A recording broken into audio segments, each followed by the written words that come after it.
வீட்டில் இருக்கக்கூடிய எதிர்மறை ஆற்றல்கள், கெட்ட சக்திகள் நீங்கி பண வரவு அதிகரிக்கணும். 100% உங்களுக்கு நல்ல ஒரு ரிசல்ட்ஸ் தெரிய ஆரம்பிக்கணும்.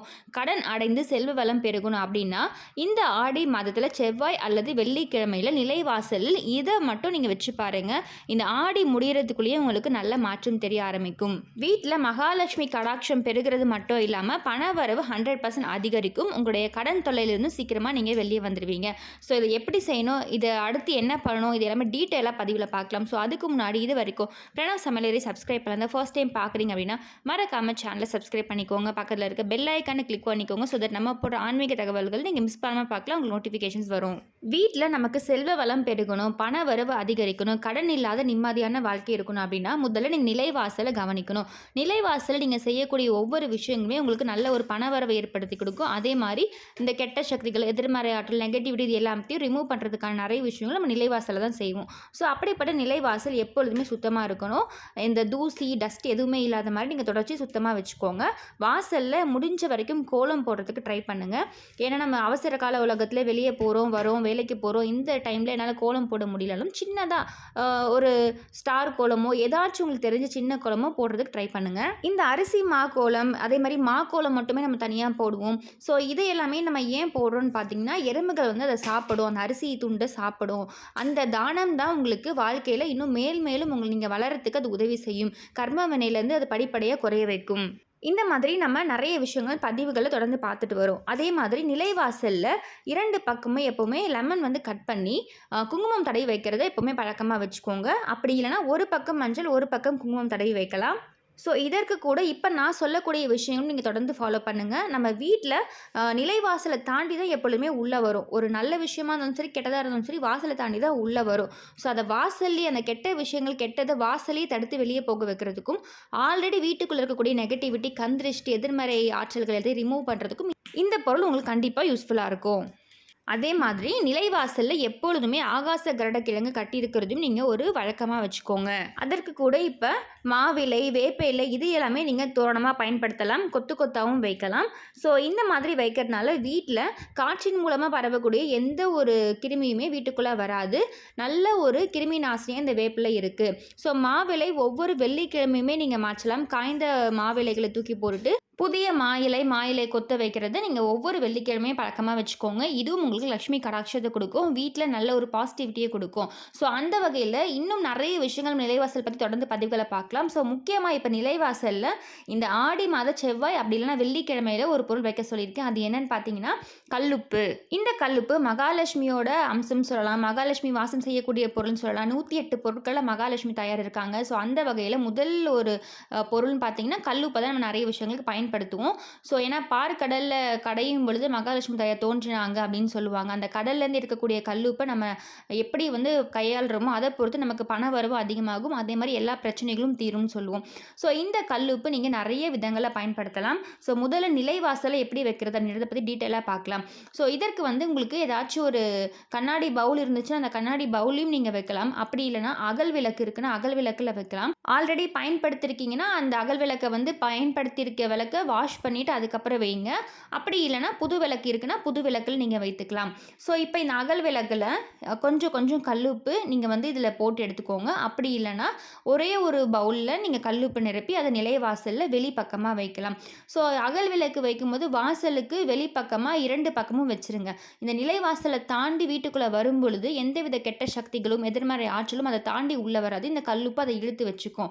அதே மாதிரி ஆல்ரெடி வீட்டுக்குள்ளே இருக்கக்கூடிய எதிர்மறை ஆற்றல்கள், கந்திருஷ்டி, ஏன்னா கல்லடி பட்டாலும் கண்ணடி படக்கூடாதுன்னு சொல்லுவாங்க. ஒரு சிலர் வந்துட்டு போனாலே வீட்டில் பிரச்சனைகளாக இருக்கும். ஸோ நம்ம ஒரு பொருள் நல்லா இருக்குன்னு காமிச்சிருப்போம், அந்த பொருள் சீக்கிரமாகவே உடஞ்சிரும். நிறைய சண்டைகள், பிரச்சனைகள் வரத்துக்கான வாய்ப்புகள் இந்த கந்திருஷ்டியால் வரும். ஸோ இப்படிப்பட்ட கந்திருஷ்டி நம்ம எப்படி வராமல் நம்மளை ப்ரொடெக்ட் பண்ணிக்கிறது, நம்ம குடும்பத்தை பாதுகாத்துக்கிறது நிறைய விஷயங்கள் நம்ம பதிவுகளில் பார்த்துட்டு வரோம். ஸோ இந்த கல்லுப்பு அதில் ரொம்ப முக்கிய பங்கு வகிக்குதுன்னு சொல்லலாம்.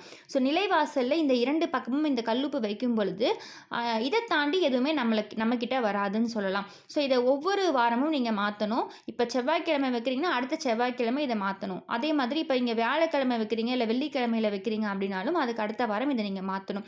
ஸோ குறிப்பாக இந்த ஆடி மாதத்தில் நம்ம வந்து நிறைய வழிபாடுகள் செய்வோம். அம்மன் வழிபாடு, முருகப்பெருமான் வழிபாடு, அதே மாதிரி மகாலட்சுமி தாயார் வழிபாடு, இந்த மாதிரி ஒவ்வொரு பூஜைகள் செய்வோம். ஸோ இந்த ஆடி மாதத்தில் குறிப்பாக நீங்கள் மனதார வேண்டி வைக்கும் பொழுது வாசலில் தான் குலதெய்வம் இருப்பாங்கன்னு சொல்லுவாங்க. இந்த குலதெய்வம் வந்து எந்தவித கெடுதலையும் நமக்கு வரவிடாமல் நம்ம கிட்ட வந்து உள்ளே வராமல் பாதுகாக்கும்னு சொல்லுவாங்க. ஸோ அந்த இடத்துல நின்று நம்மளை பாதுகாக்குதுன்னு சொல்லுவாங்க.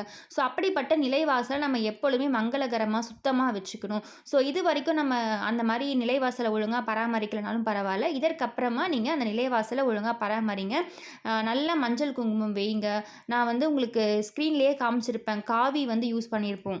இந்த காவி எல்லாமே ஏன் யூஸ் பண்ணுறோம், காவி கலர் எல்லாமே ஏன் யூஸ் பண்ணுறோன்னு பார்த்தீங்கன்னா, நமக்கு நல்ல ஒரு லக்ஷ்மி கடாட்சம் இருக்கும் அப்படின்றதுக்காக தான். ஸோ வாசல் ஃபுல்லாகவே வந்து காவி யூஸ் பண்ணிட்டு அதுக்கு மேலே கோலம் போடுறது, இல்லைனா கோலம் போட்டதுக்கப்புறமா காவி கலர் யூஸ் பண்ணுறது. ஸோ இதை வந்து எப்படி பயன்படுத்தணும் அப்படின்னு கேட்கணும் அப்படின்னா நீங்கள் கண்டிப்பாக கமெண்ட் பாக்ஸில் சொல்லுங்கள். நான் உங்களுக்கு தனியாகவே அதை வந்து டீட்டெயிலாக பயன்படுத்துறதை பற்றி சொல்கிறேன்.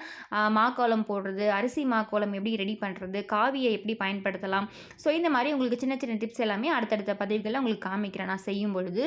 தினம்தோறும் நம்ம இதெல்லாமே பயன்படுத்தினாலும் செவ்வாய் மற்றும் வெள்ளிக்கிழமைகளை இந்த மாதிரி காவிலாம் யூஸ் பண்ணும்பொழுது இன்னும் உங்களுக்கு லக்ஷ்மி கடாட்சமாக இருக்கும். வீட்டில் மகாலட்சுமி தாயார் வந்து தங்குவாங்க. ஸோ அதனால தான் நம்ம இந்த மாதிரியான விஷயங்கள் எல்லாமே பயன்படுத்துறது. அதே மாதிரி நிலைவாசலில் குங்குமம் வைப்போம் பார்த்தீங்களா, அதற்கு இந்த மஞ்சள் கூட ஜவ்வாது கலந்துக்கிறது, பன்னீர் கலந்துக்கிறது, இந்த மாதிரி வாசனை மிகுந்த பொருட்களை பயன்படுத்தி நீங்கள் மஞ்சள் தடவிட்டு அதுக்கப்புறம் குங்குமம் வைங்க. இப்படி வைக்கிறதாலும் நிலைவாசல் மங்களகரமாக இருக்கும். ஸோ நம்ம ஏன் இதெல்லாமே டீட்டெயிலாக அந்த பதிவில் சொல்கிறோன்னு பார்த்தீங்கன்னா, நிலைவாசல் மங்களகரமாக இருக்குது, வாசனை மிகுந்து இருந்தால் மட்டும் தான் நம்ம வீட்டுக்குள்ளே மகாலட்சுமி தாயார் தங்குவாங்க. பண வரவு அதிகரிக்கும், கடன் பிரச்சனை நம்ம வெளியே வரும். ஸோ நம்ம வீட்டுக்குள்ளே எப்படி நம்ம வீட்டை சுத்தமாக வச்சுக்கிறோமோ அதே மாதிரி தான் நிலைவாசலையும் நம்ம கட்டாயமாக பராமரிக்கணும். நிலைவாசல் பூஜை செய்கிறது, நிலைவாசல் அலங்காரம் செய்கிறது, நம்ம வந்து பிளாஸ்டிக் மாவில் பிளாஸ்டிக்கில் தோரணம் கட்டுறது, இது எல்லாமே தவிர்த்துட்டு ஒரிஜினலாக நீங்கள் பயன்படுத்துங்க. அப்படி இல்லைனா அந்த பிளாஸ்டிக் கட்டாமல் கூட இருக்கலாம். ஆனால் நீங்கள் அதை அழகுக்காக சும்மா கட்டுறதுனால எந்த ஒரு பிரயோஜனமும் கிடையாது. ஸோ நீங்கள் வாரத்துக்கு ஒரு தடவை அதை கட்ட போகிறீங்க, அப்படி பயன்படுத்தினாலும் நல்லது தான். ஆனால் நீங்கள் பிளாஸ்டிக்கை தவிர்த்துட்டு ஒரிஜினல் மா இலை, ஒரிஜினல் தோரணம் இந்த மாதிரி பயன்படுத்துங்க. அது உங்களுக்கு இன்னும் வந்து வாழ்க்கையில் செல்வ நிலையை உயர்த்தக்கூடிய ஒரு வாய்ப்புகளை உருவாக்கி தரும்.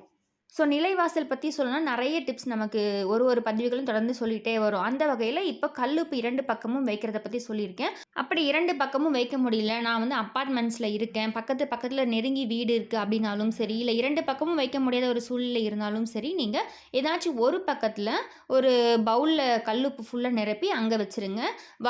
வீட்டுக்குள்ளே வரவங்க அதை பார்த்துட்டு உள்ளே வருவாங்க. ஸோ இந்த மாதிரியும் நீங்கள் வைக்கலாம். 2 பக்கம் வைக்க முடியாதவங்க இந்த மாதிரி வைக்கலாம். அதே மாதிரி வீட்டுக்குள்ளே வந்ததுமே நம்ம மற்றவர்கள் பார்க்கும்படி கல்லுப்பு வைக்கிறதுக்கு நிறைய நான் ஆல்ரெடி உங்களுக்கு சொல்லியிருக்கேன்.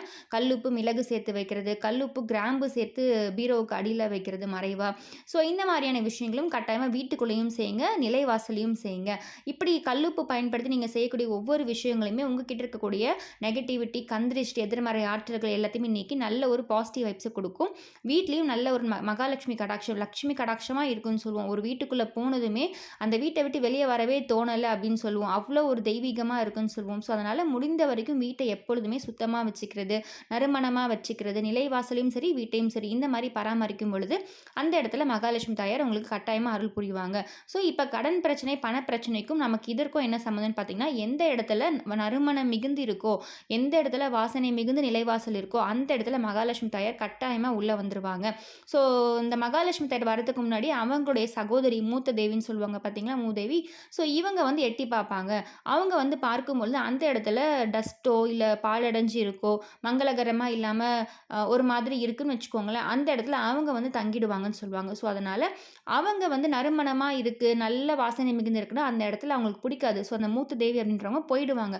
அதற்கப்புறமா தான் மகாலட்சுமி தாயார் நிலைவாசலை வருவாங்கன்னு சொல்லுவாங்க. ஸோ இவங்க வரத்துக்கு ஒரு சில நொடிகளுக்கு இல்லை வினாடிகளுக்கு முன்னாடி அவங்க வருவாங்க. ஸோ அப்படி நீங்கள் நிலைவாசலை அலங்காரம் பண்ணி அழகாக வச்சுருக்கீங்க, நல்ல வாசனை மிகுந்து இருக்குன்ற பட்சத்தில் மகாலட்சுமி தாயார் வீட்டுக்குள்ளே வந்துடுவாங்க. அதே மாதிரி தான் இந்த நறுமணமான விஷயம் எதுவுமே அந்த அவங்களுடைய சகோதரி மூத்த தேவிக்கு பிடிக்காது. ஸோ அதனால தான் நம்ம நல்ல வாசனை மிகுந்து வச்சுட்டோம்னா, அவங்க வீட்டுக்குள்ளேயே வரமாட்டாங்க. ஸோ நம்ம வந்து ஒரு மாரி நெகட்டிவ் வைப்ஸா இருக்கு, தரித்திரமா இருக்கு, எதுவுமே நமக்கு வந்து ஒழுங்கா அமையலன்றவங்க, நீங்க ஒரு சில விஷயங்கள மாத்தி பாருங்க. வீட்ல வந்து அந்த அழுக்கு துணி சேர்த்து வச்சுட்டே இருக்கிறது, அதே மாதிரி குப்பைகள் அடிக்கடி சேர்த்து வைக்கிறது, ஏதாச்சும் ஒரு பேட் ஸ்மெல் வந்துட்டே இருக்கு வீட்ல அப்படின்னாலும் சரி, இது எல்லாமே நீங்க மாத்துங்க. வீட்ல நல்ல நறுமணம் மிகுந்த ஊதுவத்திகள பயன்படுத்துங்க. இப்ப வந்து நம்ம ஒரு சிலருக்கு அந்த புகைகள் செட் ஆகாது. ஸோ, அதனால சாம்பிராணி போடுறது எல்லாமே அவாய்ட் பண்ணிடுவோம். ஸோ, அப்படிப்பட்டவங்க கூட நீங்க இந்த மூலிகை சாம்பிராணின்னு சொல்லிட்டு கடைகள்ல விக்கும். நாட்டு மருந்து கடைகள் அந்த மாரி வாங்கி நீங்க பயன்படுத்தலாம். அதுவும் வந்து உங்களுக்கு செட் ஆகும், எதுவும் பிரச்சனை இல்லன்ற பட்சத்தில நீங்க அத பயன்படுத்தலாம். மற்றபடி உங்களுக்கு ஏதாச்சும் ப்ராப்ளம் இருக்கு, மூச்சு சம்மந்தப்பட்ட பிரச்சனைகள் இருக்கு அப்படின்னா, நீங்க அது எல்லாமே தவிர்த்துடுங்க. மத்தபடி நெறையவே நறுமணமா வைத்திருக்கிறதுக்கு பொருட்கள் வந்திருக்கு. டீ ஹோல்டர் வந்திருக்கு. ஸோ, அதில வந்து வாட்டர் ஊத்திட்டு, அதில வந்து நம்ம அரோமா ஆயில்ஸ் ஊத்திட்டு, கீழ கேண்டில் ஏத்துனோம்னா, வீடு ஃபுல்லா நல்ல நறுமணமா இருக்கும்.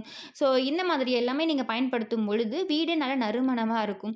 ஸோ, முடிந்த வரைக்கும் நீங்க வந்து இந்த கழிவுகள் எதுவுமே சேர்த்து வைக்காம, அது எல்லாமே அப்புறப்படுத்திடுங்க. நிலைவாசல சுத்தமா வச்சுக்கோங்க. கந்திருஷ்டி அந்த நெகட்டிவிட்டிய ரிமூவ் பண்றதுக்கான விஷயங்களும் கூட செய்யுங்க. இதற்கு கூட உங்களுடைய உழைப்பையும் போடுங்க. அந்த இடத்துல 100% உங்களுக்கு வெற்றி கிடைக்கும்.